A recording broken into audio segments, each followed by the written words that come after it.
Welcome along to Italy. This is the NASCAR GP Italy. This is one of the most popular destinations on the NASCAR Whelen Euro Series calendar. This is the Autodromo di Vallelunga, where we host the American Festival of Rome. Once again, always a very well supported event from a spectator standpoint.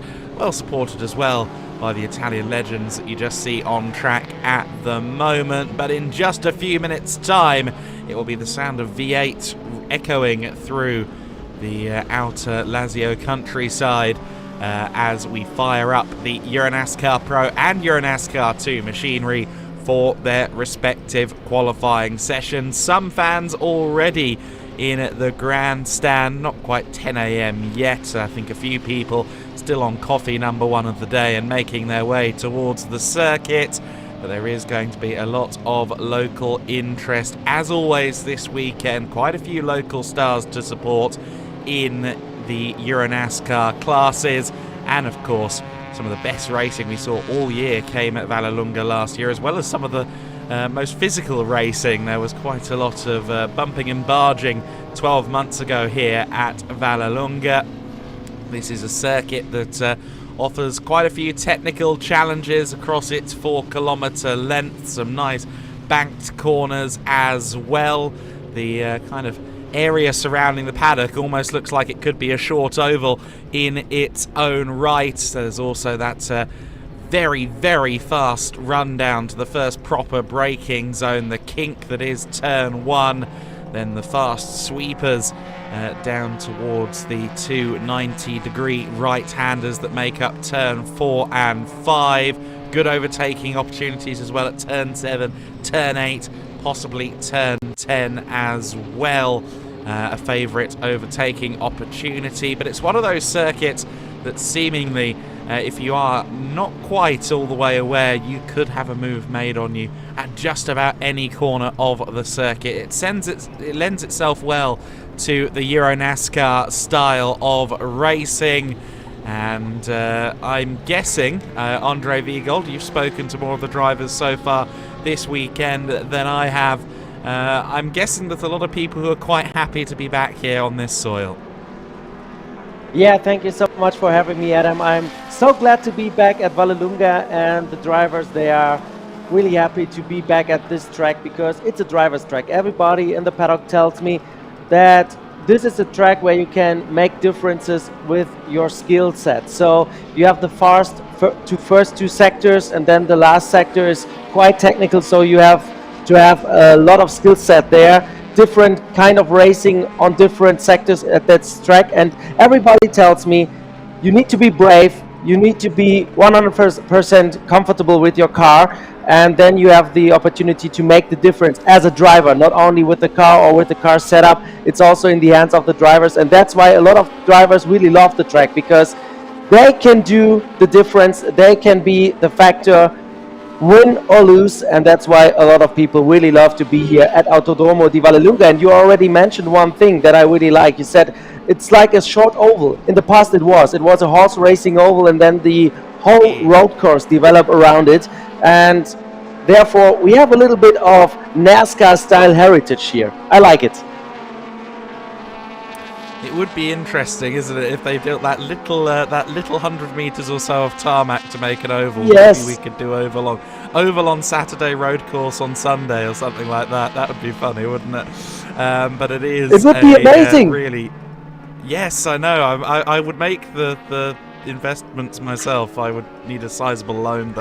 One thing we do have of it is the fabulous local community, which always supports the racing. And in recent years, we have taken the racing right to the community with our parades at several of the circuits.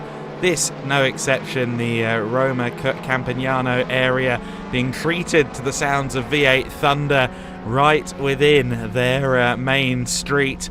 Thousands of people coming to see the stars of EuroNASCAR, to see the machinery as well. And it is a unique kind of fan activation. It's not something you see across any form of motorsport. This is the thing that I really love about EuroNASCAR competition, is that we take the best of the NASCAR recipe from the United States, but we also kind of add our own twists as well. It's not every weekend that the cars of the NASCAR Cup Series, for example, get to go and cruise to the nearest town and do some real fan face-to-face interaction like that. Yeah, the Campagnano di Roma parade was amazing. You saw the pictures. I was able to do them and to edit the video, and it was just a pleasure to be there. So many people out there, and you have this old town and gate, city gate, an old city gate, the old buildings, so you get the pure Italian feeling over there. And I think the people, the fans, and also the teams and the drivers liked it. They enjoyed it, and it's making EuroNASCAR a unique experience, not only for the drivers but also for the fans joining the series at the track and also during the parades in the city center. So this is something everybody, every racing fan around the world should enjoy it someday.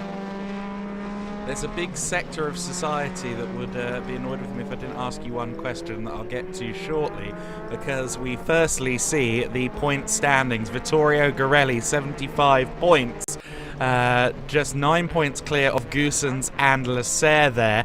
Garelli, of course, really, this is his home event. Not only is he Italian, but this is where he finally got his racing license, kind of fulfilled the boyhood dream of being a racing driver for the first time. This place means a lot to him. He'll be looking to extend that points lead. Thomas Tefel is our Challenge Trophy leader. Paul Giffreau leading in the Junior Trophy at this stage. Of course, we had two different race winners at our first weekend in Valencia. We had Paul Giffreau, no, we had Vittorio Garelli and we had Liam Hasemans both winning races at Valencia. But I think the important question that I must ask you, Andre, on behalf of quite a lot of people this morning is how's the coffee over there in Campagnano?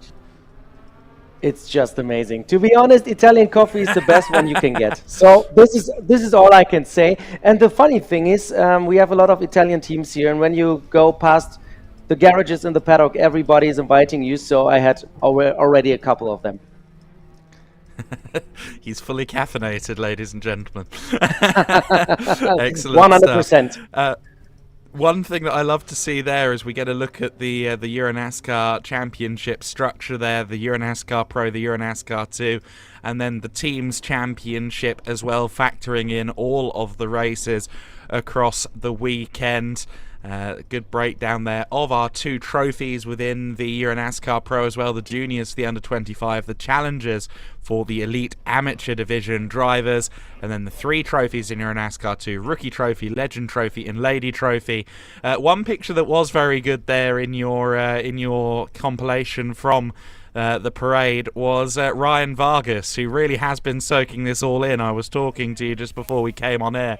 I'm absolutely loving his Twitter feed this weekend because it seems that every kind of new corner that he takes here in Italy is a new wow moment for Ryan, of course, the driver coming over from America for each and every round this season, while also dipping his toes in Xfinity and I think potentially some truck racing as well over in the US from La Merida, California. There is the proof in the pudding. It's getting more and more international NASCAR. Of course, you've got those national series, the Craftsman Truck, the Xfinity Series, and the NASCAR Cup Series, NASCAR Canada, Mexico, and Brazil. And then for all of Europe, it is the NASCAR Whelen Euro Series. I'm sure that expansionist movement will only continue in the years to come. But what we saw in that highlight reel was Ryan Vargas with a Juventus fan, and I seem to get the impression that he might now also be a Juventus fan. He had his first football experience, proper football, in the Juventus stadium or in the nearby stadium a few days ago. Yes, he was at the Juventus game, and I know that Dennis Sears, the owner of 3F Racing, is a big football and ice hockey fan, so he took Ryan Vargas to that cultural experience, and I think that's also the point for Ryan Vargas. He's coming from the United States. Before EuroNASCAR, he never left he saw already some countries, but now he can feel the Dolce Vita of Italy, and he's all soaking it in. He's not only there for the racing, but also to experience the culture over here in Europe, so it's, I think, a great adventure for Ryan Vargas to be here and experience all that. And he's also able to drive some V8 stock cars. So, man, Can you guess a better life?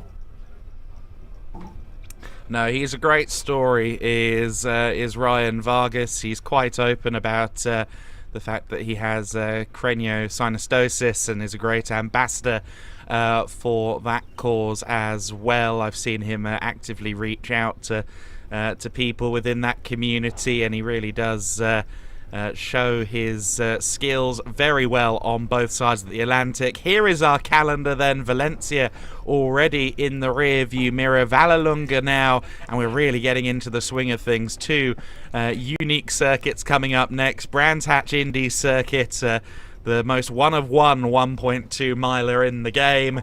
The Venray Oval making its return to the series at the end of June. Most is our final part of the regular season, and then the semi-finals and finals weekends at Oschersleben and Zolder, both scoring double points. New initiative for this year that we have two events scoring double points, but nonetheless, these early stages of the season, while our point structure that you see on screen does of course kind of allow you to salvage something in the playoffs. If you have a poor start to the season, you can ascend towards the end of the year as the double points come in. Every event really does count. Of course, you do have the drop scores as well. The 8 best results from the first 5 destinations, the first 10 rounds of the season, will count towards your scores going into the playoffs.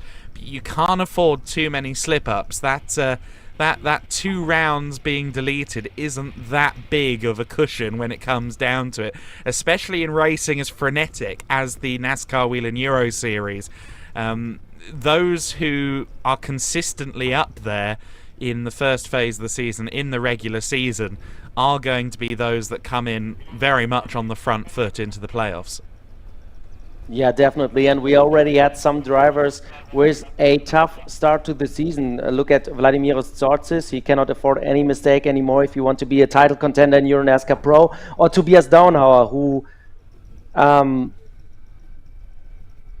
who got the problem that he was leading the race in Valencia, and then he dropped out of the race because of technical issues, and then he had some issues, and this is one of those dropped results already. So yeah, you cannot afford many problems, you cannot afford many mistakes, and some of the drivers we have in EuroNASCAR Pro are already there that they have to have a perfect regular season from now on. Of course, Daunhauer, the first ever German to win a NASCAR sanctioned race worldwide last year at Oschersleben. It was a great moment. Came into EuroNASCAR all the way back in 2020 and immediately took the second place spot, the vice champion spot in EuroNASCAR 2 that season. And this season, as we have for several years, we have the Hoosier tyres to contend with. Slicks and wets are available. And of course, the interesting kicker each and every weekend is that your set of slick tyres has to last you through qualifying and both races. So a lot of heat cycles going through that rubber. It's very impressive that the rubber is quite so durable and able to withstand several heat cycles. Often the last thing you want to do is put more than a couple of heat cycles through a tyre before then letting it cool down again. But these Hoosier tyres really do seem to do the trick. Our cars then, for the first time this weekend on the Saturday, are out there on the circuit. The Autodromo di Vallelunga is resplendent with the sound of V8 engines once again. I'm very interested to see how Vittorio Garelli does in this session. I'm also very compelled by the potential for this man, Thomas Tuffel, the 34 car. Tuffel, in his Valencia weekend, a circuit where he did quite a bit of testing in pre-season, he really looked like one of the strongest drivers out there, firmly in the top kind of half dozen most of the weekend. And Tuffel will be looking to continue that momentum here at Vallelunga. Yeah, for sure. It was a nice surprise.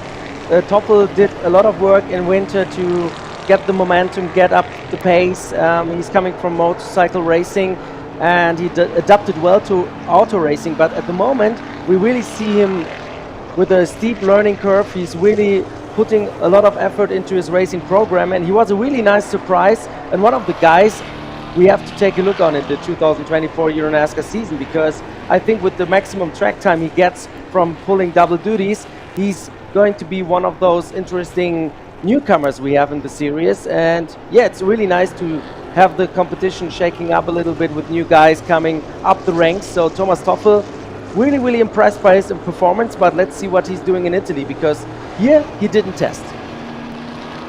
No, that's going to be the interesting factor, isn't it? Another driver doubling up is the driver of the pink machine, the GT Omega Lux Motorsports entry of Jack Davidson. He is doubling up as well, as is this man, Martin Dubeck. This is the EuroNASCAR Pro session that is out on the circuit now. He is, however, our EuroNASCAR 2 championship leader.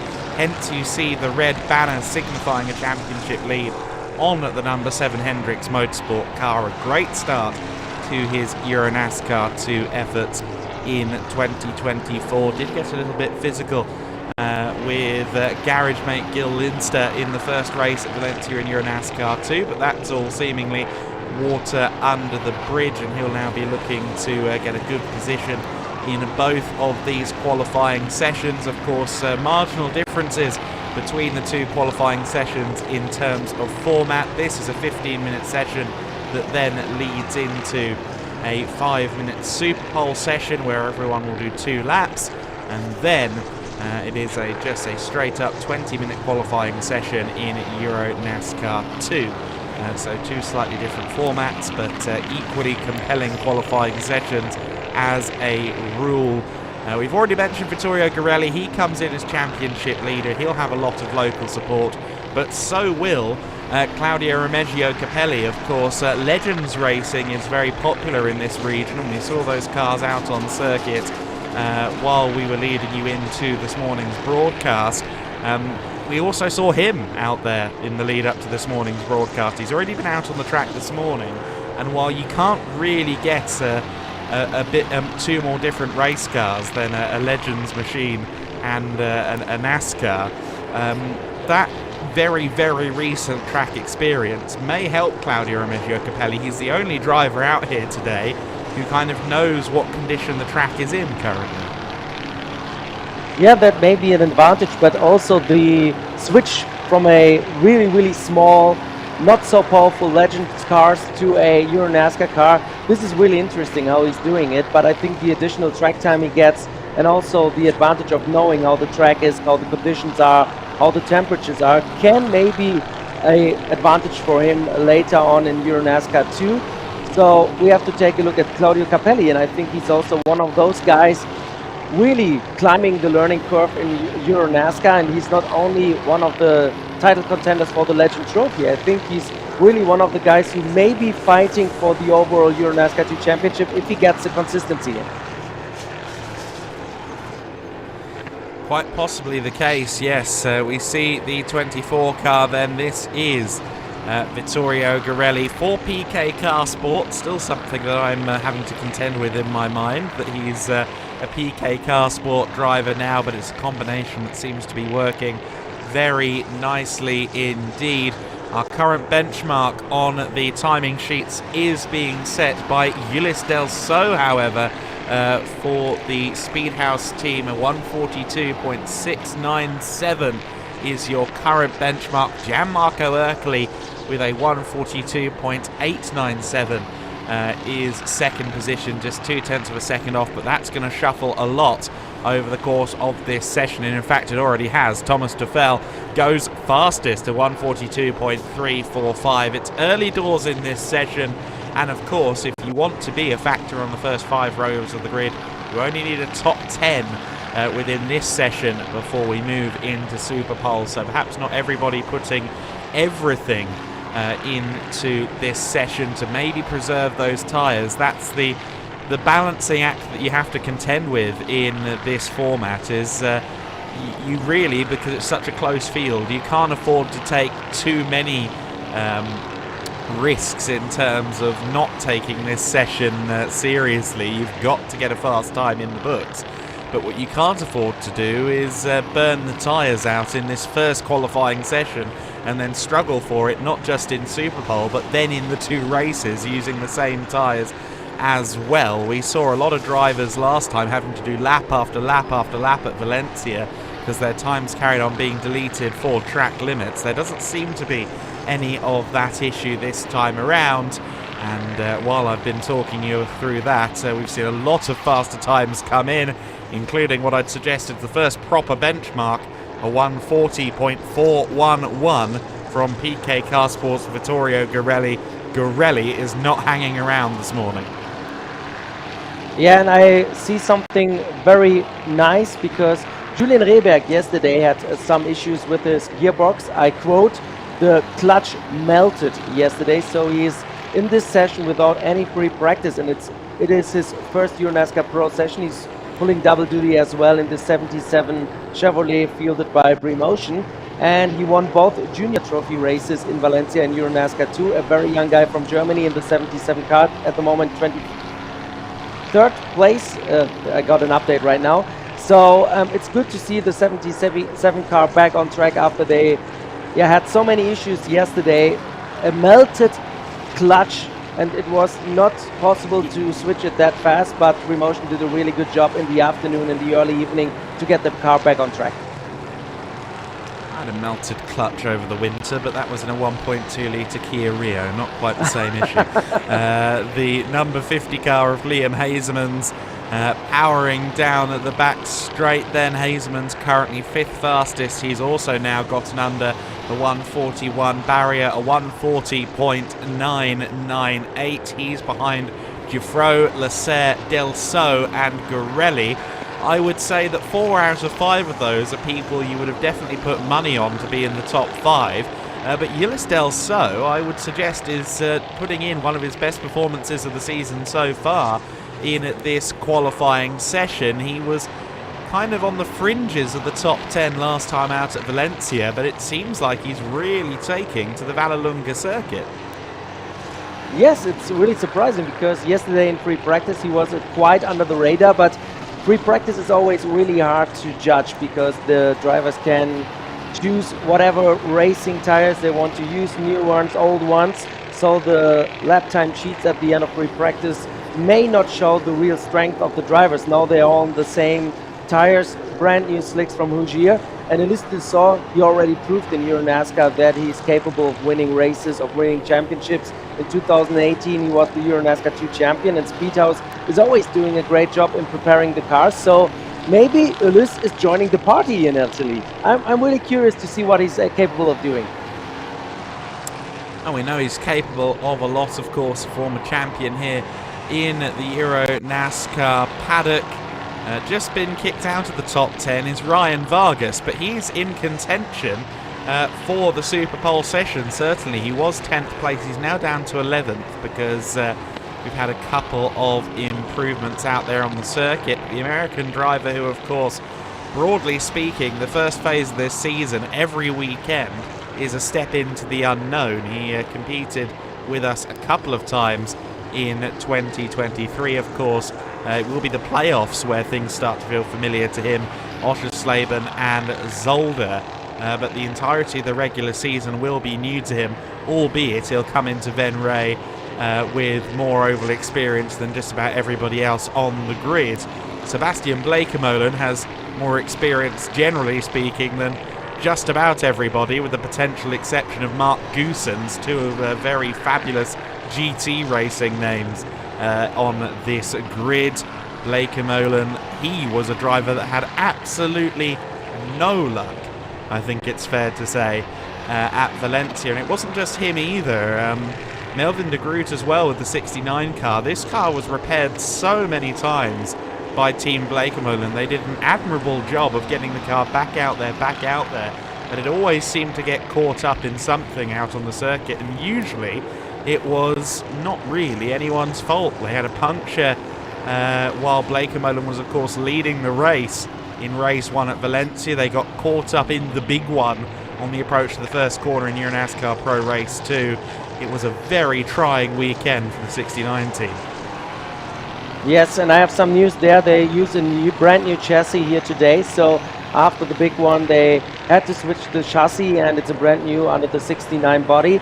And also, I went to Sebastian Blakemollen after the big one to talk to him in Valencia, and I asked him if he's okay, and he said yes in the first place, and then no.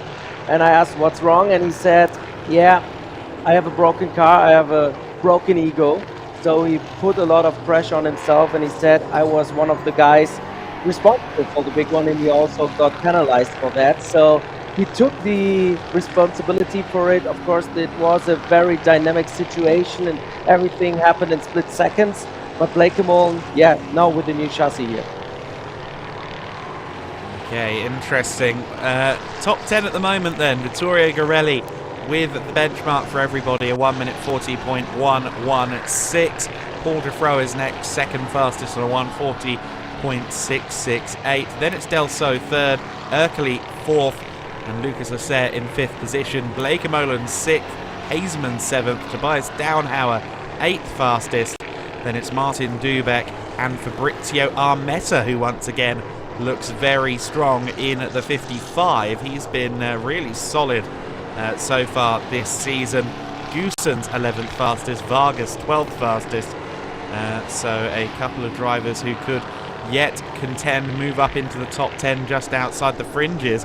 Again though, Vladimir Osiortzis only 14th at the moment.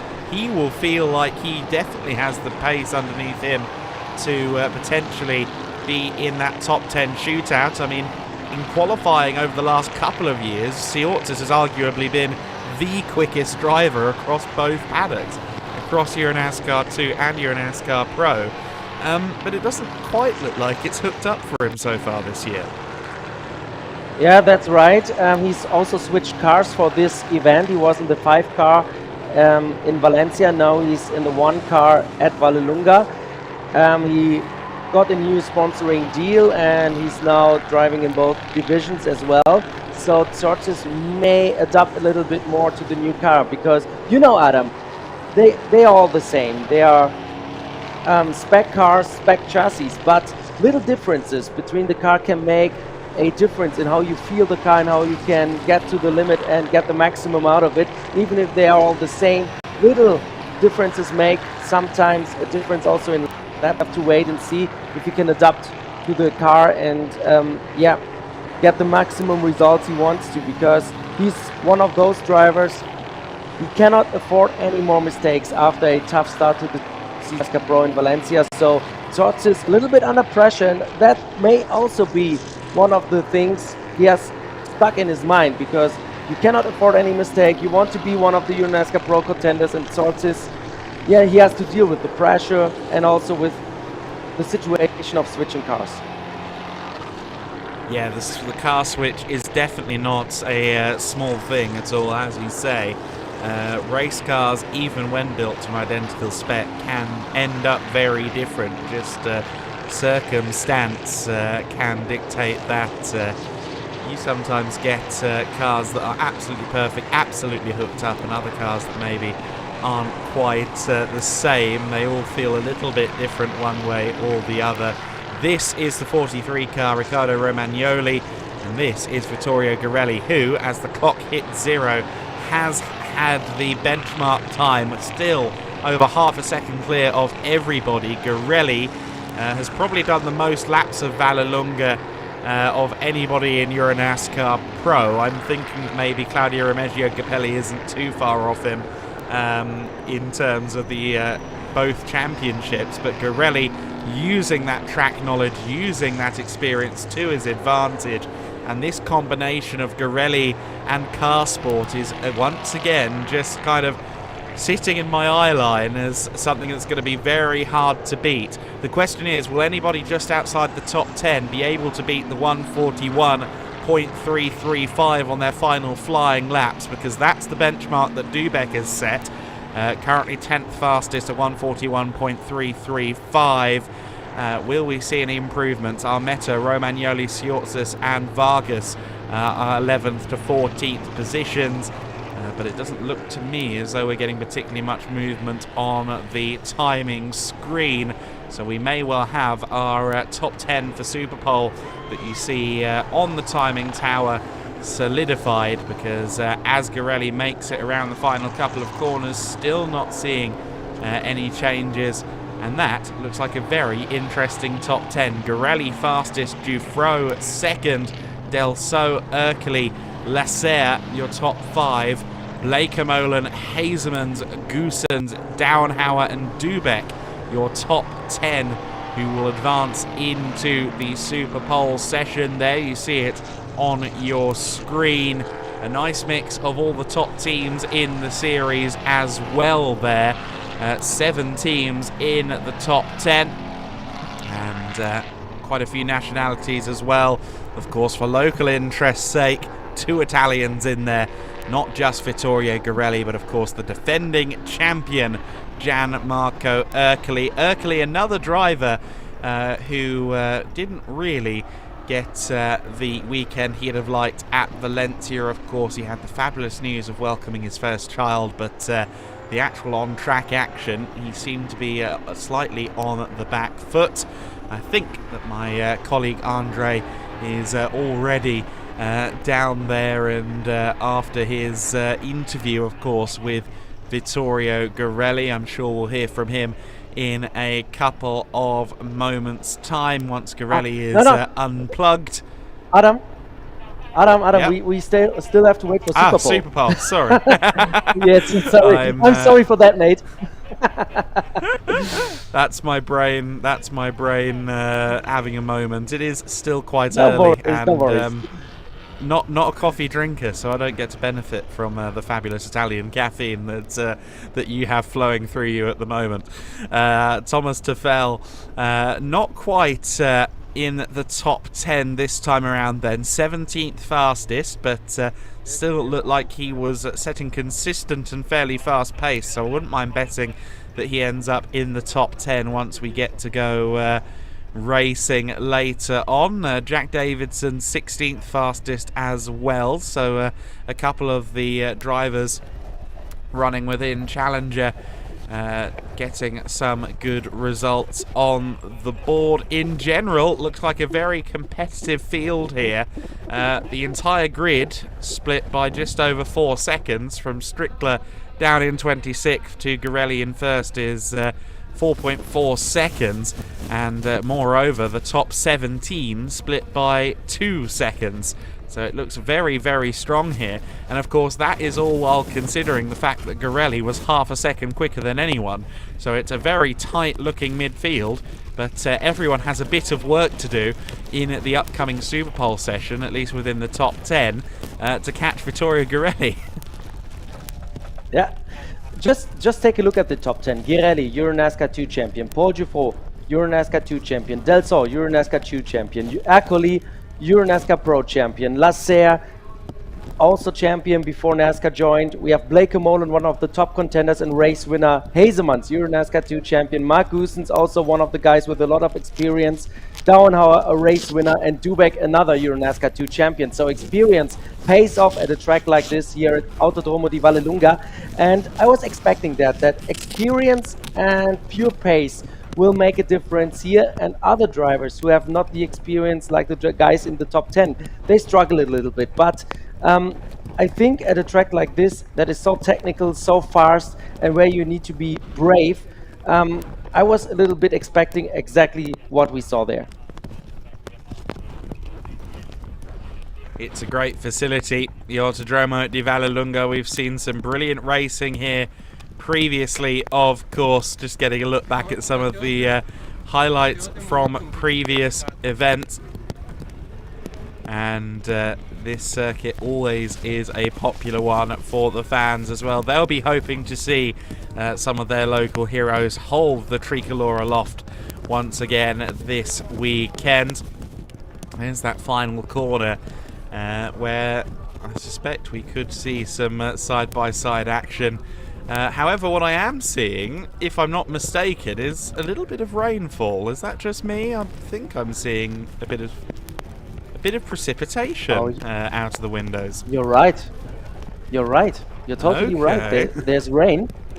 You remember what we made one clip, I cannot 100% remember. It must be Most last year. We interviewed Sebastian Blakemon, and in the media center we have a little bit of a meme. He was standing there and we remembered him about the rain races in Most, and he was like just staring into nowhere. The rain races. It was amazing. So maybe they have to switch tires right now. It's going to be a gamble. Look at the asphalt. Maybe so, yeah. I mean, it's definitely already getting quite damp on the surface there. You can see it on the main straight. So yeah, this could really shake things up. Having a potential change of tyre between qualifying and Superpole, I don't know if that would be a first in the NASCAR Whelen Euro Series, but it would certainly be an unusual set of circumstances if they feel the rain is such that they do need it. This is going to be very compelling. Suddenly, a lot of pressure, a lot of onus is on the teams as to what decision they make, and certainly that bulletin on our screen, Superpole delayed, strongly suggests that at least race control think they might well need that change of tyres. Yes, I got the information that we have a 10-minute delay, so the teams can do whatever they want to do with the tires. They have enough time now to change it, and that's interesting. If it's just a short rain shower and it stays dry later on during the weekend, you now have maybe the opportunity to use the rain tires in Superpole, and of course you preserve your slick tires maybe for the races. Normally the top 10, they have more laps on two more laps on their tires than the other guys who couldn't make it into Superpole. So there's always a little bit of a tire advantage for the guys outside of the top 10. Now with this rain shower and maybe the switch to rain tires, this advantage is gone for the guys outside of the top 10. That could well be the case. Certainly a big twist then between our two sessions. Let's briefly cover, while we await Superpole, the drivers who didn't quite make it. Eventually 11th fastest was Fabrizio Armetta. His the Club Motorsport teammate Riccardo Romagnoli 12th fastest. Siortzis again, very surprised to see him down there in 13th. Hopefully he finds some good race pace. He's alongside Ryan Vargas 14th, Davide Dallara 15th, Jack Davidson 16th, Thomas Tuffel 17th place, Chrysonis, Lanza and Maserati bringing us down to 20th place, Dario Casso 21st, Neumann 22nd, Dombrovski, Reberg, Valeri and Strickler the 26th that took part in the qualifying session.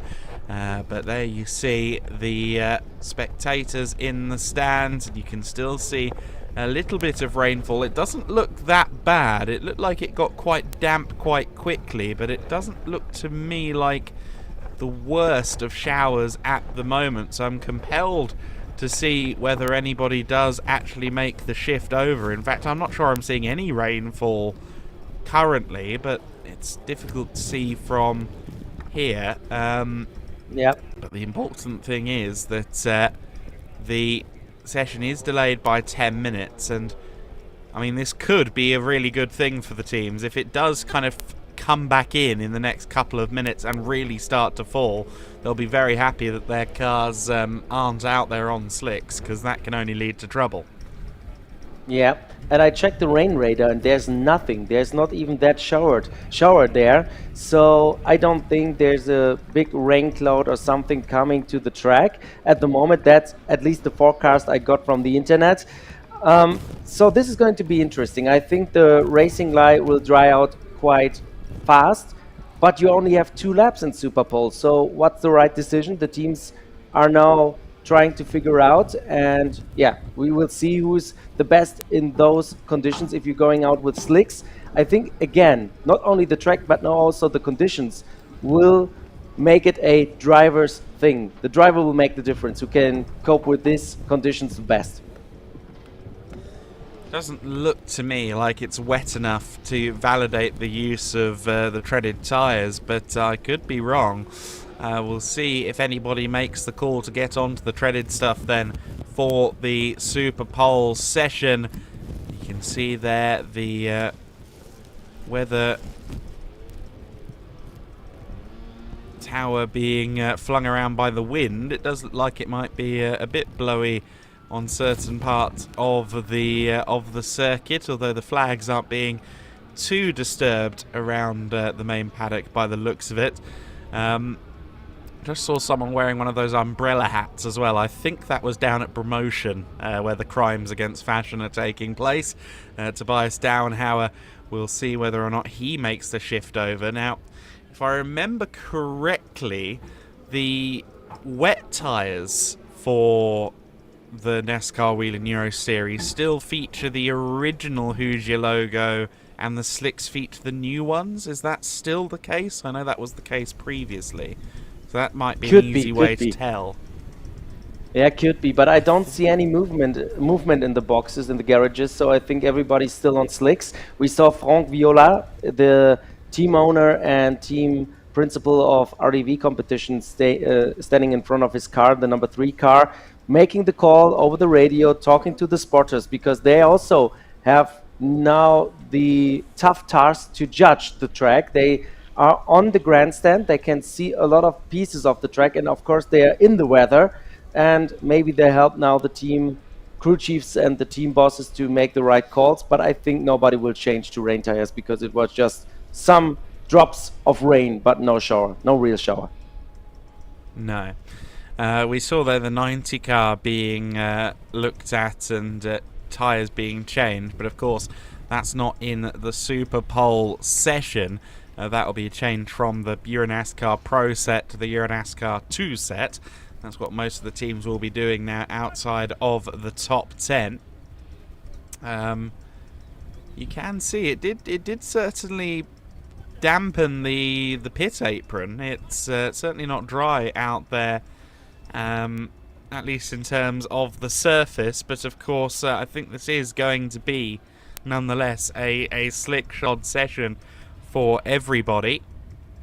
Gorelli, though, will be coming in with the front foot forward with that half second, 0.552 seconds quicker than the rest of the field. 8 cars within a second, and yet Gorelli managed to be over half a second quicker than Paul Giffreau, his closest competition.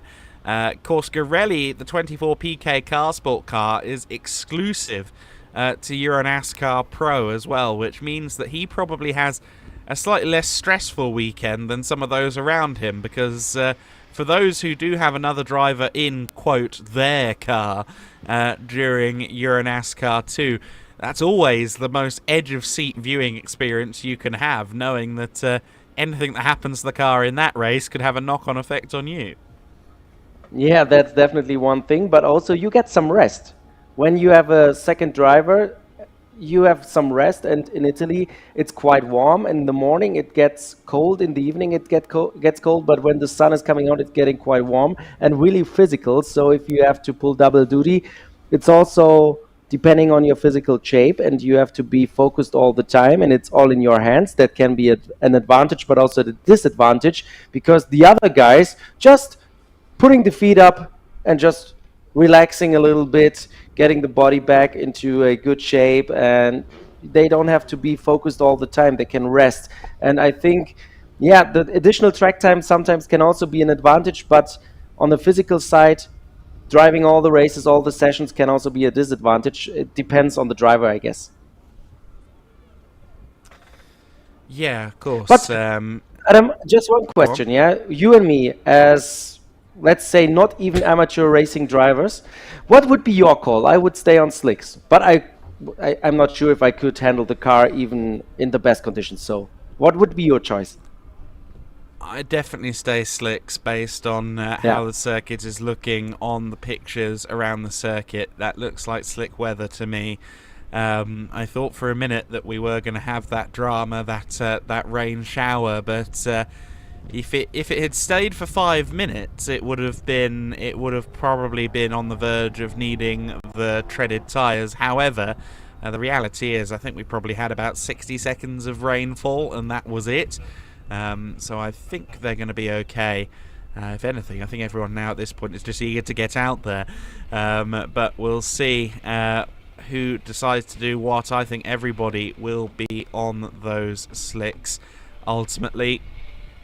But that's the difficult thing, isn't it? Is for some drivers, it's that mental rain situation. If you see the rain falling, it's sometimes quite a challenge to convince yourself that no, the grip is still there, the adhesion will still be there if I go out on the slick.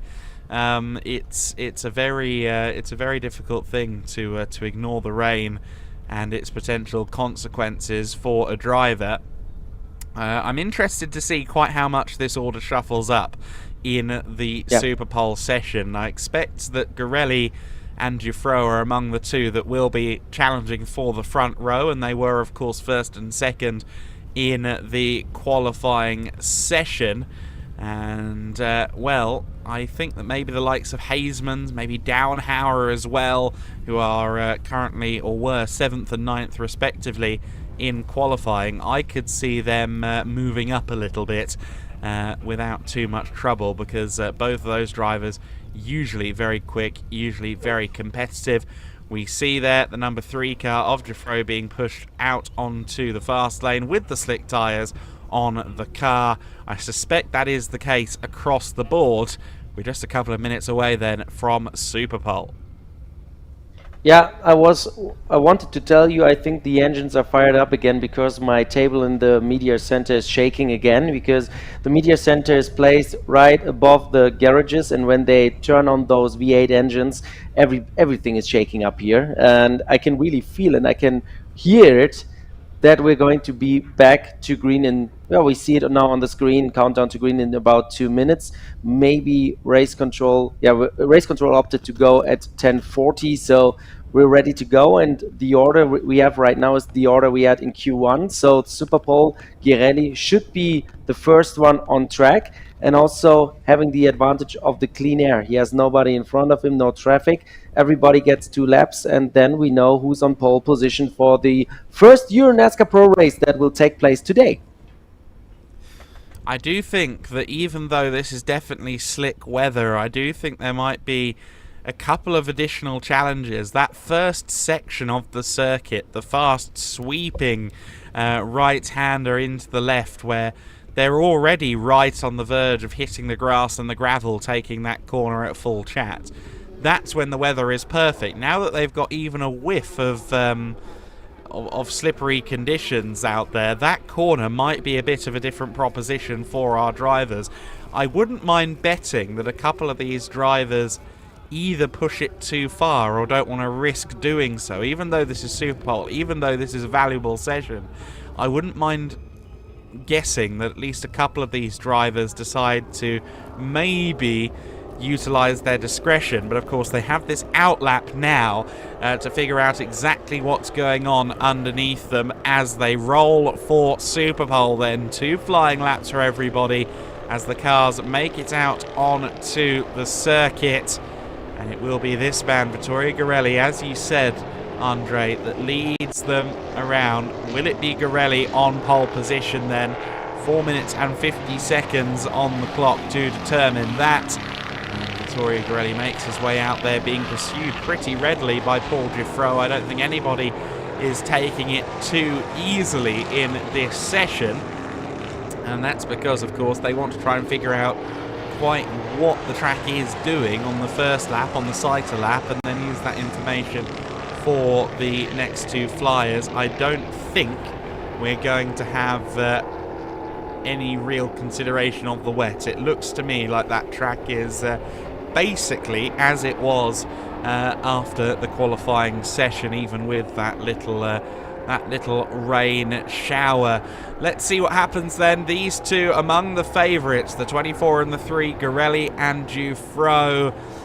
Who's your money on, Andre? Oh yeah, now the commentator's curse may be striking it. Yeah. I would put my money on Vittorio Garelli. You said it already, he did his driving license here, he put so many laps on the track. And you said it also, now the mental challenge you have with the rain, and you have to be brave, you have to be comfortable, you have to have the power to really get the maximum out of the car. And one who really knows what's going on at this track at any condition is Vittorio Garelli. And I also would say the Jimmy Acoli, one of the Roman natives here, should also be one of the front runners because he's also really familiar with the track and he knows exactly what to do under those conditions. So my money, Ghirelli and Ercole in the front row, but we see. Okay, so you're really looking for a fan favourite front row this time, Yeah. I think. Perhaps Giuffreau, perhaps Downhauer might have something to say about that. We'll see what goes on, though. Ghirelli in the 24 car is on his first flying lap. Giuffreau right there behind him in the dirty air, but also, of course, in the slipstream, which is quite beneficial as well. Ghirelli powers out of 7. Great to see these cars at full chat, and with someone like Ghirelli, he's one of those drivers who doesn't look like he's going at full chat. He's very smooth. The smooth is faster Dodge, I think, really does apply to Vittorio Ghirelli. Some of the fastest drivers in EuroNASCAR too often look like they're really fighting it every inch of the way, but Ghirelli is just doing everything absolutely right on this first lap. He will certainly be the benchmark momentarily. Will Giuffreau behind him be anywhere near in terms of lap time? They come through the final corner now, turn 14 for Ghirelli. Powers out of the final turn. He was down in the low 140s in the qualifying session. Ghirelli crosses the line. And what will the time be? A 141.074. That's a very good benchmark. 8 tenths up already on Paul Giuffreau. What about everybody else's work, though? Del Soa 142.7. Giuffreau's lap time no longer showing on my screen. I think there might be a momentary glitch in the timing. Sebastian Blake-Molen a 142.852. He's currently the closest driver to the lap time of Ghirelli by the looks of it. In fact, no, Tobias Downhauer, a 141.590. But once again, no one even within half a second of Ghirelli in the 24. Yeah, I was expecting that because he's really one of the fastest drivers here at Vallelunga, and therefore I guess he's taking the pole position, but we see that other drivers are at least in a range to attack Ghirelli maybe on the second lap. I saw some cars getting a little bit loose. At some places maybe the damp parts may affect the lap times. We also see that the lap times went a little bit down, or they are slower than in Q1. So let's see what happens in the second lap, but I think Ghirelli has really, really good chances of winning the Super Pole and another pole award. And of course, he wants to be EuroNASCAR Pro champion after the drama he experienced last year during the finals at Circuit Zolder. So let's see what he's doing on his second lap. He's crossing the finish line any second. Is there any improvement, or is the 141.074 the benchmark? 140.535 is now the benchmark. Ghirelli improves. Giuffreau also improving, a 141.158. But will that stay as a front row position?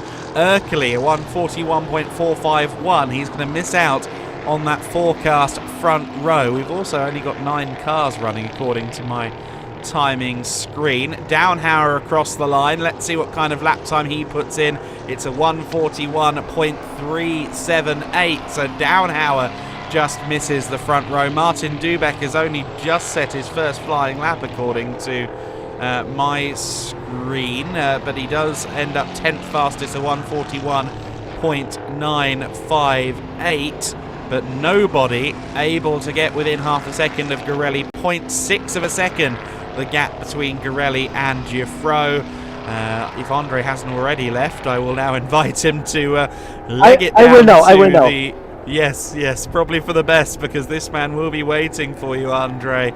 Andre Viegold will provide us the immediate insights from our first EuroNASCAR Pro pole sitter of the Vallelunga weekend.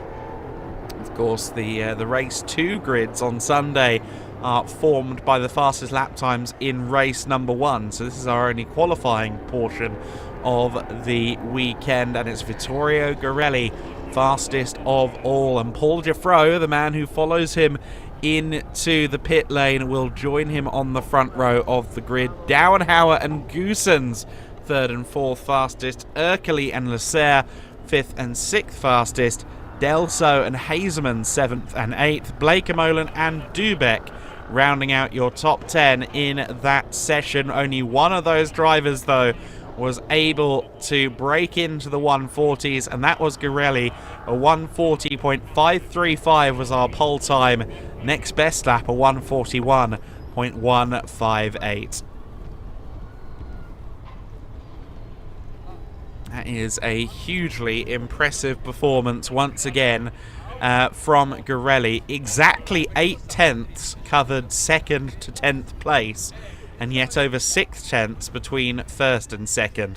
That is a graphic illustration of the pace that Vittorio Garelli is showing us here today. But of course the race is a completely different scenario. We've seen a lot of moving and shuffling on the side-by-sides into the first couple of corners of this circuit over the years, so being on pole is no guarantee of being the early race leader here, I feel. We'll see whether or not Garelli can withstand the pressure then of Giffreau and the rest of the chasing pack, but he and the PK Carsport outfit will be delighted with that one. Of course, if you are just joining us, the EuroNASCAR Pro Superpole session is now completed, and Vittorio Garelli is our fastest driver in EuroNASCAR Pro, but we still have EuroNASCAR 2 to come. Gianmarco Ercoli, 3rd row of the grid for Cal Racing. I think he'll be fairly happy with that, but he knows he can contend for podiums and victories here at the Autodromo di Vallelunga. He will be very well aware of that and will be looking to maybe try and make that happen for him in race number 1 of the weekend. He will be a very popular autograph during the pre-race track walk, of course. If you've never seen EuroNASCAR before, the EuroNASCAR Pro race in particular, the circuit is overrun on the main straight by supporters and guests. It's a really fabulous situation, the track walk, and all of the drivers on hand to sign autographs and make the trip worth the fans' while. And if you are a fan in the local area, do come down. This is well worth it. There's no spectacle quite like EuroNASCAR. You see there the moving and shaking in some of the garages. Of course, everybody now working hard to get their cars ready for EuroNASCAR 2. Whether or not it's the same driver in the car, they will have a different set of tyres on it. They may have a different driving position to consider as well if they've got 2 drivers of slightly different size. That's all in the consideration for these teams, but not this team. PK Carsport only running their car in EuroNASCAR Pro, so that gives them a bit less to worry about. There is the 24 car rolling down, I think on its way back from the weighbridge potentially, or on its way to, I'm not quite sure. But Vittorio Garelli rolling down, or his car is rolling down. And I suspect that Vittorio Garelli himself is rolling towards Andre Viegold. We'll hear from him with Vittorio in a couple of minutes. Putting some fuel in the 54 car then, Gianmarco Ercoli, of course, running it light in qualifying, and they will now send that car back out there this weekend. The 54 car being shared, as it will be all season, between Ercoli and Sven Van Leer. We'll get to talk about some of our drivers in 2 shortly. For now, though, let's talk to our EuroNASCAR Pro pole sitter, Andre. Thank you so much. I'm here with the pole sitter Vittorio Garelli. Home track, home race, home pole position award. How are you feeling? Yeah, it was a very good car. I had a super grip, so I could really push hard. Oh, that rain in the Super Bowl came, with a bit of tension, rain tires, slick tires, rain tires. But yeah, I just went out on the legs, and the track was a bit slippery, but it was quite dry, so I just nailed it in the last lap, 40.5. So very, very happy. Very, very happy to start in the front, in front of so many friends and fans, I saw the car got a little bit loose on your Super Bowl laps. Was it because of the rain, because of the damp track? Yeah, I was pushing like hell, but I was sideways every corner, literally. I mean, I didn't want P2, so I said or all or nothing. I didn't care, but it came out well, so happy to start in the front. Now we have to keep, the focus on for the race and for tomorrow, so let's carry on. All right, thank you so much. Congratulations and have fun later on in the race. See you later, guys.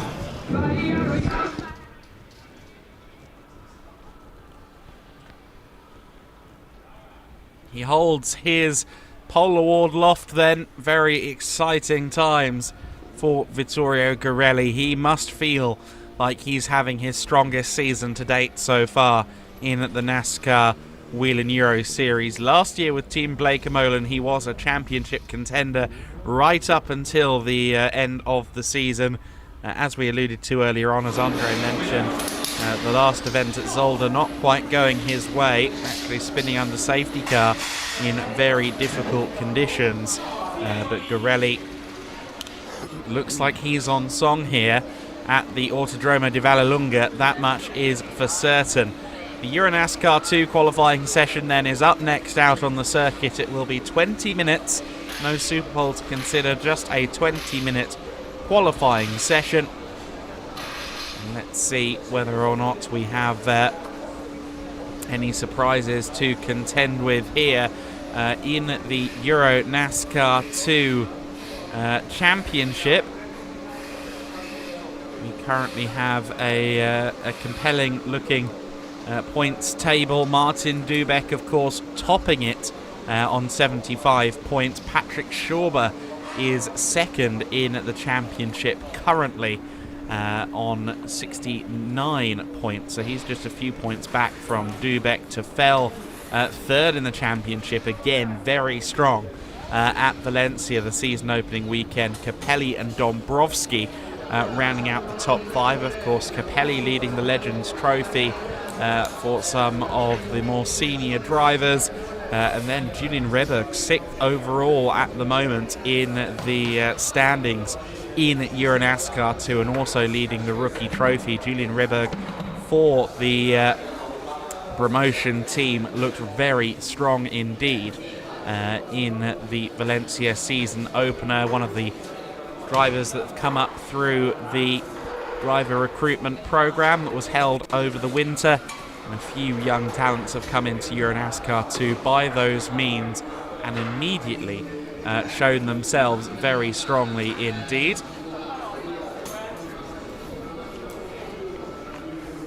The fast lane will open in 5 minutes. We're expecting this session to begin at 11 o'clock local time. So in other words, in just over 5 minutes.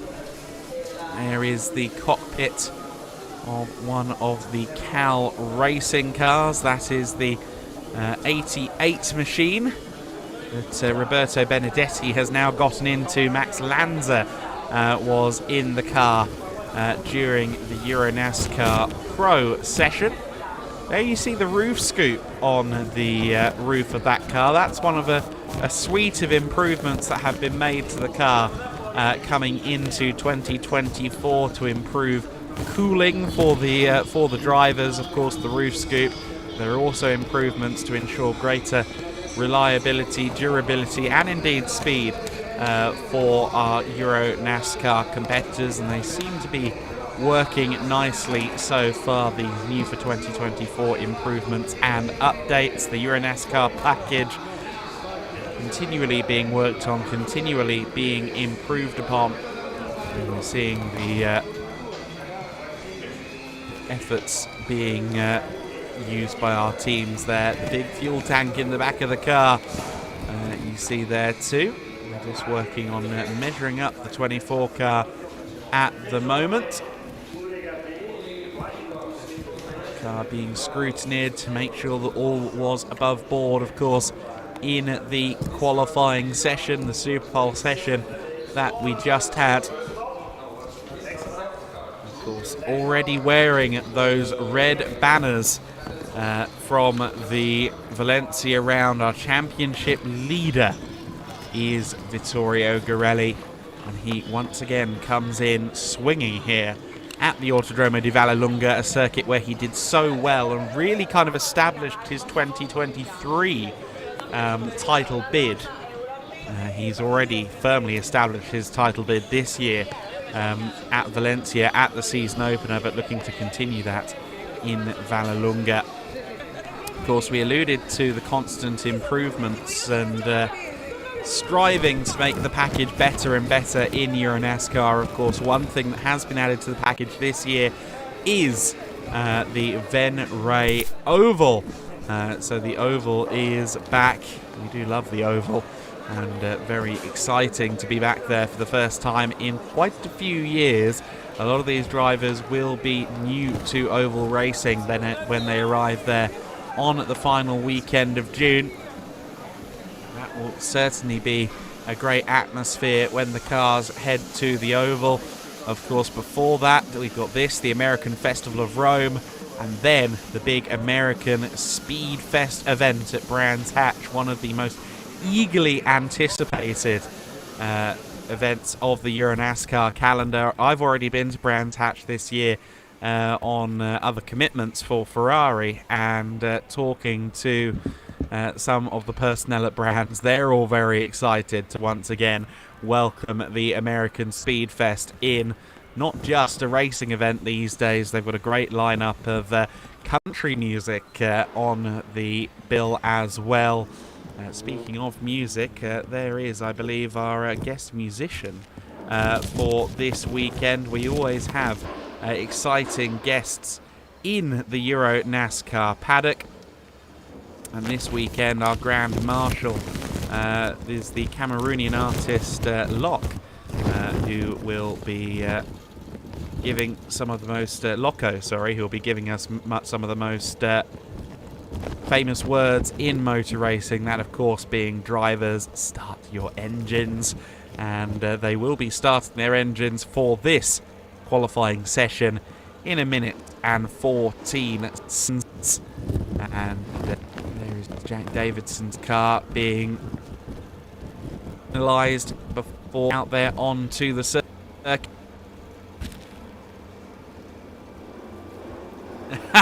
And they've realised they're on camera. Hello, Lux Motorsport guys, how are you? Excellent stuff. So then, everyone making their way out now onto the circuit. The countdown to green is less than 1 minute away. Just checking up, Andre, are you back upstairs with us? Yes, I am. The ways are quite short to the podium and the interview area, so I'm quite good, so that's fine. EuroNASCAR 2 about to start. It's going to be very interesting because it's so unpredictable to say who's going to be a title contender in this championship. We see Martin Dubek back to old strength because he won the championship back in 2021, and now he's back on top of the standings after a win at Valencia and a second place. But there are so many other drivers capable of being part of the championship battle. Patrick Schober, for example, who did an amazing job in Valencia, really consistent, and also Jill Inster, the winner, and he had this contact, this incident with his teammate, with Martin Dubek, and I talked to both of them, and they are still not really talking about this stuff. They are still not talking about the incident. They still agree to disagree, so maybe there's still something up in the air. Okay, interesting. Maybe they've built a dam rather than letting water go under the bridge. We'll have to see. Martin Dubek then for Hendricks Motorsport, of course. He's one of a few drivers that comes into this session having just experienced the circuit, not just in qualifying, of course, in his case, but also in Superpole. One factor that is going to be very interesting, of course, is the return of Vladimir Osiortsis to EuroNASCAR 2. You alluded to that new sponsorship deal for Vladdy. And one of the benefits of that, one of the symptoms of that is the welcoming return to EuroNASCAR, to the HTFX-backed machine, now running, of course, the number 1 instead of the number 5. And Siortzis is definitely going to be right up there this weekend. That much I don't think any of us can doubt. We've seen him, of course, fighting for glory in EuroNASCAR 2 before. Yes, for sure, but I think his focus will be on EuroNASCAR Pro, so I don't think he will take many risks in EuroNASCAR 2, because you said it, it's the same both championships, and if you destroy the car in EuroNASCAR 2, you're out in EuroNASCAR Pro as well.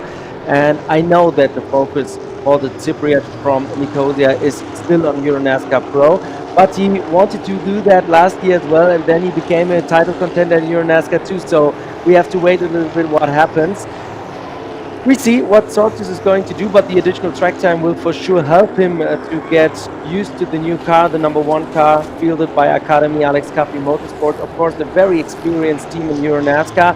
They showed that they have the pace and the knowledge to be up front, and we see that Martin Dubek is a little bit caught right now, but I think Roberto Benedetti, really fair play, gentleman driver, he makes space and Dubek can get through. Also Thomas Krasonis, and he's also one of the drivers we should take a look at, because at Valencia Thomas Krasonis was quite consistent. He's now 11th in the overall standings, but the pace was really good. He's racing for Marco Schlick Motorsport, a team from Germany that has been taking part in EuroNASCAR since I think 2014, 2015 around, so they have a lot of experience as well. And Thomas Krasonis is one of the guys developing year after year, getting a little bit more pace, getting a little bit more experience in.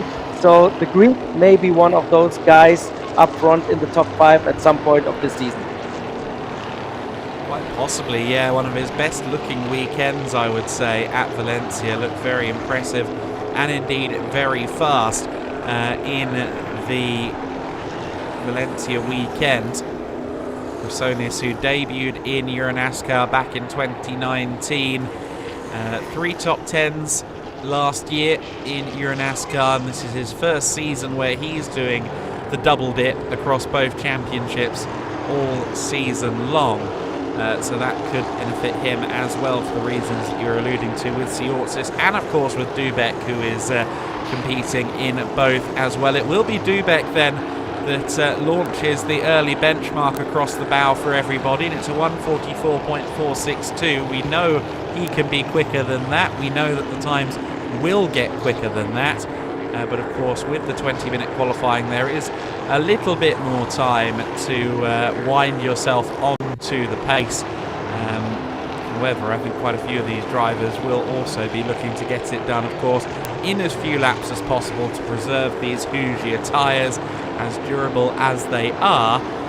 2 races across 2 days as well as a qualifying session is a big ask of any racing rubber, and the ask of the driver is to try and preserve them as much as possible, because the only person you'll be causing any issues to at the end of race 2, if you burn the tyres out now, is, well, yourself. So you need to consider this and prepare things for future you, effectively.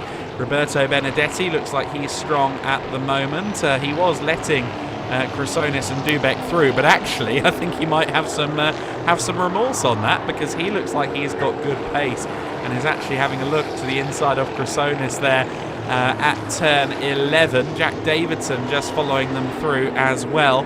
Eventually then, the benchmark at the end of the first lap was set by Jill Linster, a 1:43.174. Linster, who previously was rather aptly saddled with Mr. Fourth Place in 2023, has definitely found himself on the podium steps a bit more often in 2024, and looks like his pace is very strong. I still have to ask him. He said if he's winning at Vallelunga, he's doing some special move in victory lane. I hope he practiced. I will not tell you what's going on, but if he's going to victory lane, he promised me to have a signature move ready for victory lane. So for this point, I really hope that he's going to win, but to be neutral, to stay up on all the drivers of the championship, I think it's going to be a tough task because we have such a competitive field in EuroNASCAR 2. So many drivers like Patrick Schober, Claudio Capelli, and also maybe one or another surprise here at Vallelunga who can be up front. And this is also the essence, the part of EuroNASCAR 2 that makes this championship so exciting, because you cannot really predict who's going to be up front. Now we have Melvin de Groot at the moment in first place, the reigning Legend Trophy champion, driving for Team Blekemolen, a really, really tall giant from the Netherlands. And also he's trying to make a move up the overall order. So we have plenty of trophy drivers like Capelli, like de Groot, with a lot of experience, aiming to also leave a mark and impress in the overall standings. So it's not going to be a easy task for Jill Linster, but still he's one of the most experienced drivers here in EuroNASCAR 2 with 2 wins to his record. So Jill Linster definitely one of the title contenders in 2024. But after the contact with Dubek, he already got one of those dropped results, I'm pretty sure. So he's only allowed to have one more mistake. That's it. In the regular season, of course. Yes, of course. Simone Giussani, meanwhile, he might be one to watch here as well, because he comes from both European and Italian Legends competition. He'll have raced here at Vallelunga quite a few times previously. Giussani was very impressive in Legends in recent times, has made the move up to EuroNASCAR 2 for this year. 27 car following its own 2 times multiple, the 54 car. That, of course, being driven by Sven van Leer. Giussani probably wants to try and get past and get into the clear air here. One would expect Giussani to be a little bit quicker than Sven based on what we've seen of them both, but Giussani still not able to do that, of course, and that's the difficult thing, isn't it? You need to try and find that track space, and usually in EuroNASCAR 2 there's also a slightly wider spread across the field in terms of lap time, and that can mean traffic is a bit more of a factor across the 20 minutes. There is the Dutch giant Melvin de Groot, who currently sits 3rd fastest now. Martin Dubek with the benchmark time at the moment, a 1:41.683, but within a 10th is Jill Linster. Hendricks Motorsport, at this point, do they want a front row lockout, or do they want to avoid that potential drama? I don't think that Roy Hendricks, the team owner, cares about that. He just wants to get the maximum result, and to have both cars in the front row would be the perfect condition to start the race. We see some drivers getting back into the pit lane. Martin Dubek is one among them. Of course, it's a different style of qualifying when you have just one group qualifying 20 minutes long. You want to preserve the tires. If you have a good lap time, you may come in, sit a little bit, sit for a while, see if you have to put more laps on the tires, or if you can keep it with the laps you've already done. We saw it also for some drivers in the past that they were waiting a lot in the EuroNASCAR 2 session to go out and put a flying lap into the books. So there may be 1 or 2 surprises later on in this session, because the whole dynamic is quite different than EuroNASCAR Pro, where you have to qualify for Super Bowl with less time and you have to be in the top 10. Here it's a complete different strategy possible, and we see now Jill Linster moving up to 1st place, and he's 0.3 of a second faster than Martin Dubek, so a new benchmark. Well, that confirms that Dubek's probably going to go back out there then at some point, doesn't it? I suspect with 5 minutes left to go, he might swing back out there for a couple of flying laps. Speaking of flying laps, Claudio Capelli looking quite quick here in the number 5 Alex Caffey Academy Motorsport car. Capelli perpetually popular in this paddock, and I'm sure with our fans here in Italy as well. He'll be a familiar face to the Vallelunga faithful, of course, from EuroNASCAR, as well as his national racing efforts in years gone by. Great personality, but also a driver who's getting quicker and quicker, and someone that, you know, we talk about the Legend Trophy and the potential of him being up there in that as well, but really could be an overall championship contender if he starts to make good on some of the promise we've seen from him in years previous. Again, that's looking like a very fast time, potentially coming up here for Capelli, looking very committed all throughout the lap. Let's see if he improves upon his 142.128.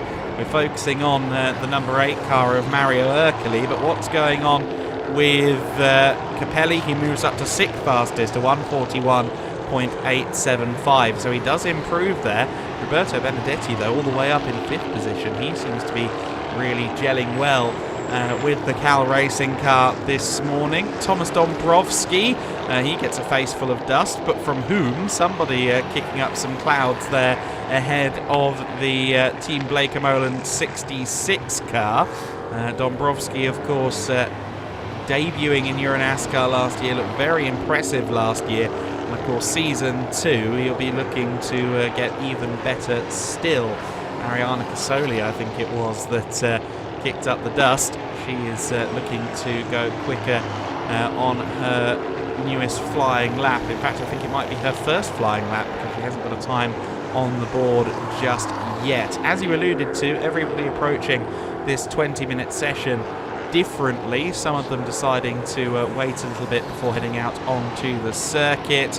Let's see what Dombrowski can do then. 13th fastest at the moment, and based on previous results, we'd maybe expect a bit more from Dombrowski.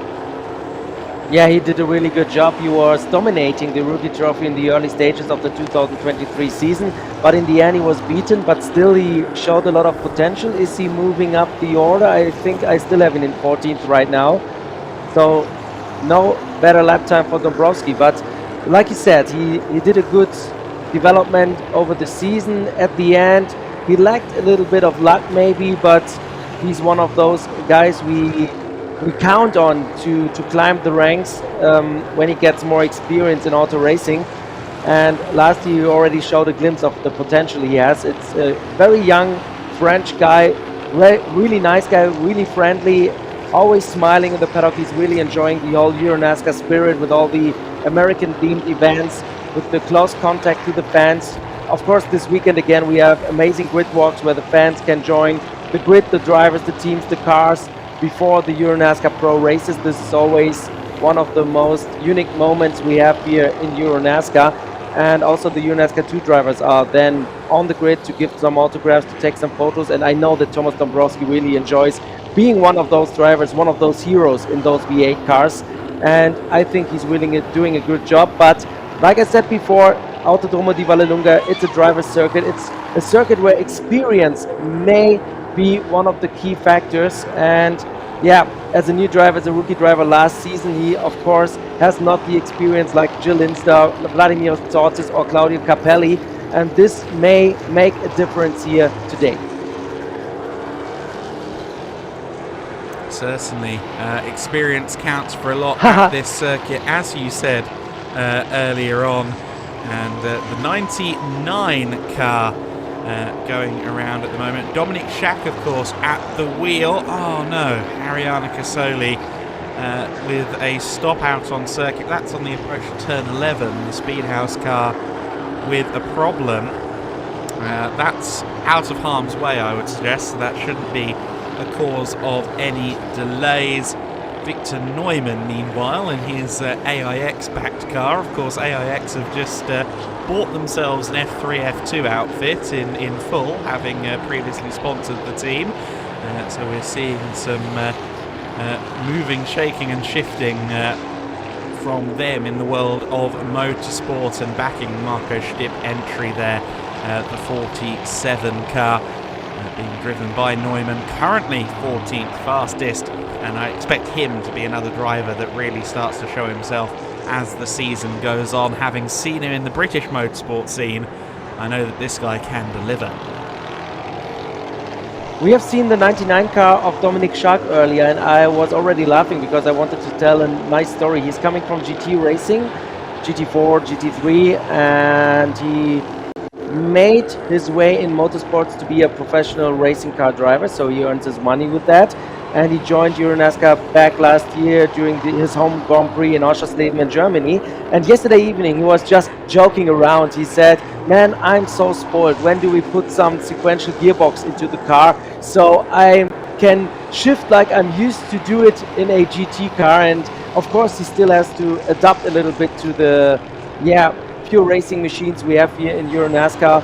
4 gears, H pattern, V8 power, 400 horsepower, no electronic driving aids, so it's a different discipline he is now racing in, and therefore he needs to do step by step to improve his lap times, but he's enjoying the whole EuroNASCAR circus as well. But Dominic Schaak, like I said before, a little bit spoiled coming from GT racing, and he's surely trying to get the grips of this car and improve race after race. So Dominic Schaak, a really interesting guy coming from Germany.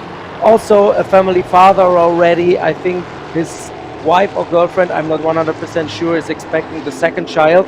So a very interesting and very nice guy. I'm really happy to have him here in EuroNASCAR for the full season with promotion.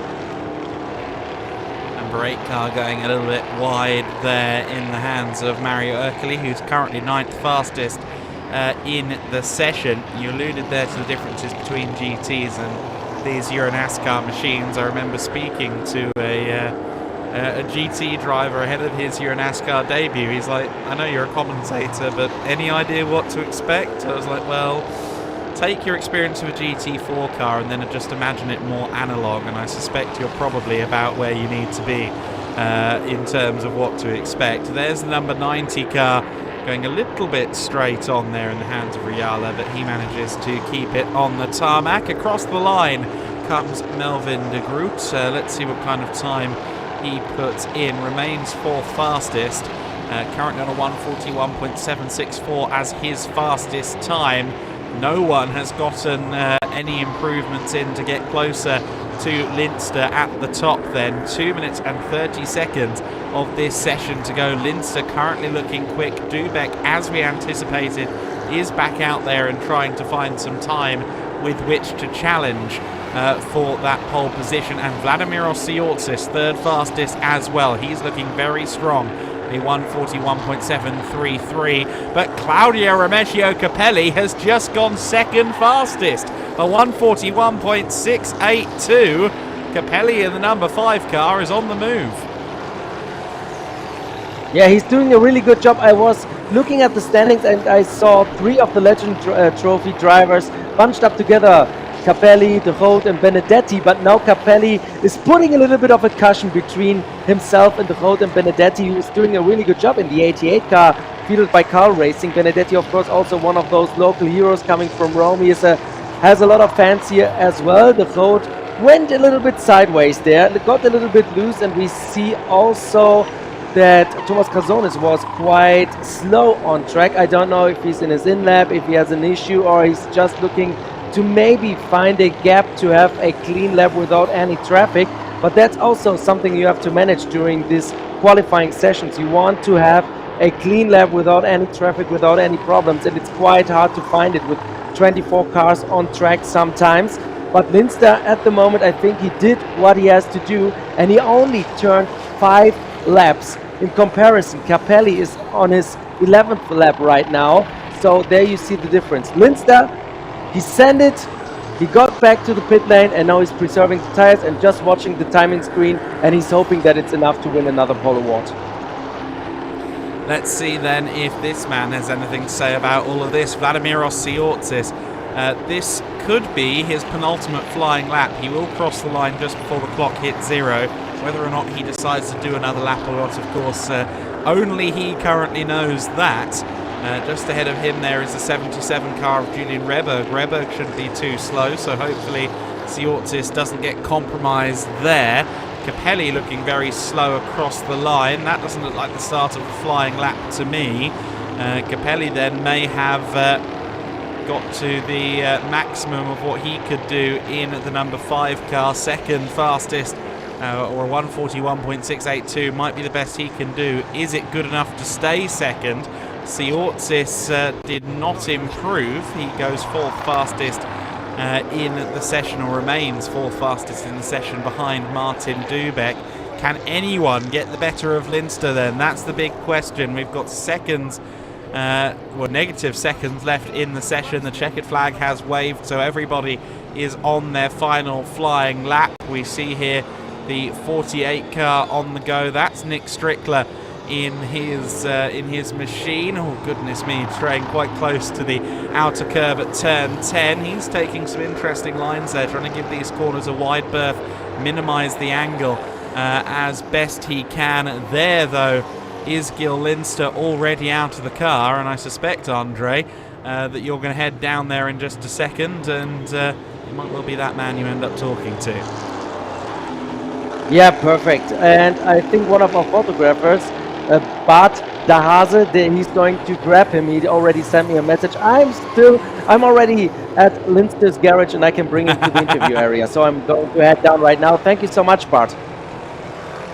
There you go. So everyone, all hands on deck as always in the EuroNASCAR paddock. Last flying laps, I think, are all complete, and Linster remains top. We just had another time in there from Dominic Schack. It does appear that our sessions order is completed then. Just about everybody has set their time, and it will be Gil Linster on pole position. A 1:41.338, the fastest time of the session. 3/10 clear of Claudio Remigio Capelli, who beat Martin Dubek to second place by 1/1000th of a second. Dubek third, then Siortzis fourth position. Melvin de Groot in fifth place. Roberto Benedetti sixth. Then Jack Davidson, Patrick Schauber, Thomas Defel, and Mario Ercoli, your top 10 in that qualifying session. Simone Giussani 11th. Florian Richard in 12th. Reberg, Neumann, Dombrowski, Marzi, Van Leer, Strickler, Sardeja, Blekemolen, Rahala, Personis, Schuck, and Casoli, the full 24-car order. This time the top 10 split by 1.1 seconds. Looking very close indeed at the sharp end of the field. How will that closeness shift or alter when we get to the actual racing? Of course, race pace and qualifying pace often are two very different things. Claudio Remigio Capelli trundles into the Weybridge area in the number 5 Alex Caffey Academy car. He will be delighted to start on the front row here in front of his home fans.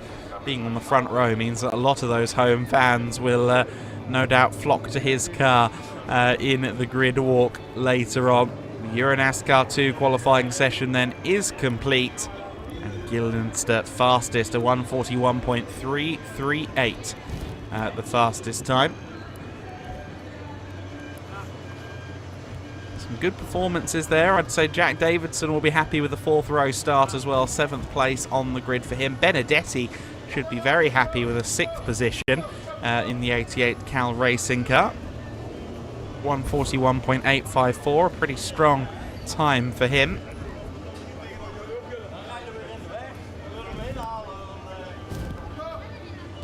But no one faster than Linster. Linster looking very, very competitive this year in EuroNASCAR 2. Of course, he shares that number 50 Hendricks Motorsport entry with Hollywood Liam Hasemans, a former EuroNASCAR 2 champion, of course, in his own right, now making a mark on the EuroNASCAR Pro category. And we'll see how Hasemans does this weekend. I believe the Hasemans family are currently spread across Europe because the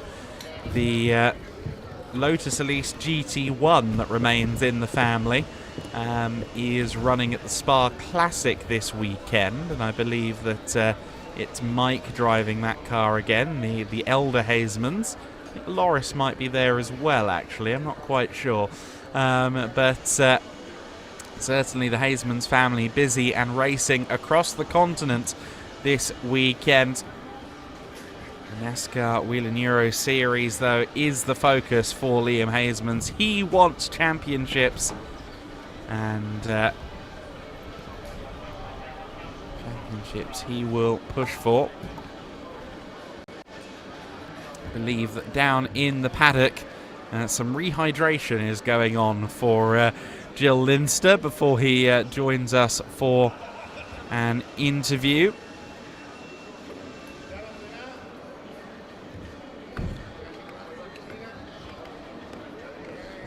is the 27 car being pushed down. Giussani, who eventually qualified in 11th place, just missing out on that top 10, but I reckon he can muscle his way up there. If there's one thing that you learn in Legends racing, it's overtaking.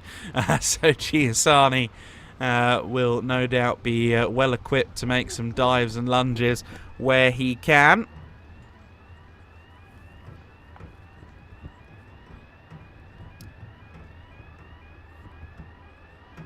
And sure enough, Andre is now with Jill Linster, so let's go down that.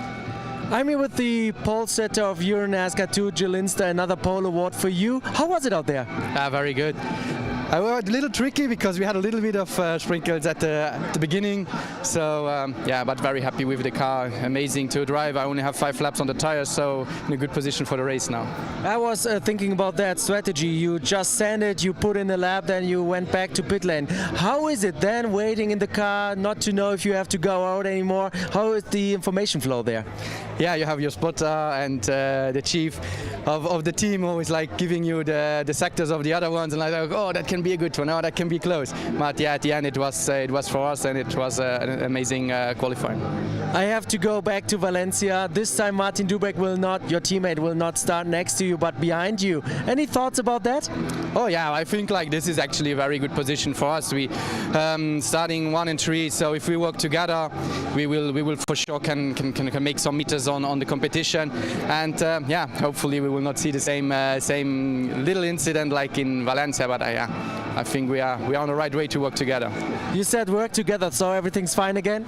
Yeah, I think so. Like we get closer to be fine, but no, actually it's fine. I think me the outside always pushing those little bit more than we actually. But yeah, it's still, we are race car drivers. It's still super tough in the cars, and for sure you fight for every position, and that was, yeah, I think one of the big issues in Valencia, that everyone wanted to go into turn 2 as a first run. All right, thank you so much. Congratulations, and see you later. Thank you. Congratulations, Jill Linster. Pole sitter then for EuroNASCAR 2. Gorelli and Linster, your 2 pole sitters coming into this afternoon's races. We have 2 more broadcasts to bring you today. The EuroNASCAR Pro round number 3, race 1 of the weekend for them, will take place at 1:40 p.m. local time. And then at 5:25, EuroNASCAR 2 starting off their racing weekend here at the NASCAR GP Italy. The American Festival of Rome has kicked off with our qualifying sessions. 2 very interesting grids have been formed, and we don't have to wait long before we go racing for the first time this weekend in the NASCAR Whelen Euro Series. Make sure you join us then for more EuroNASCAR action.